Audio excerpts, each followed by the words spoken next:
Good morning, happy Sunday. Welcome to our daily verse of the day. And our scripture is coming from, boom, Isaiah 55, 8 through 11.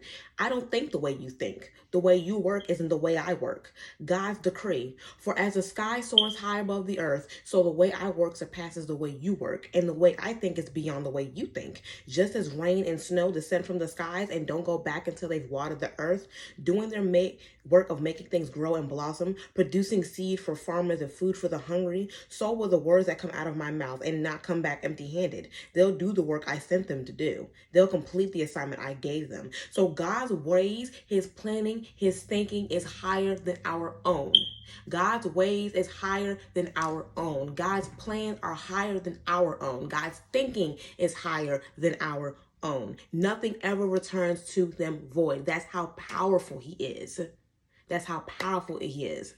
If he sent the rain to come down for 3 years, it's going to rain for 3 years. And then after 3 years, it's going to come back up. The problem is we underestimate God's power. We underestimate God's power when it comes to a lot of things, and we have to stop doing that.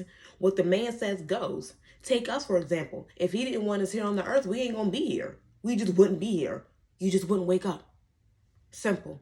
Don't estimate God's power. His ways and his thinking is power higher than our own. No, you're not going to understand everything. Don't ever let a Christian convince you that because they believe in God, they know and understand everything, because that's a bold-faced lie.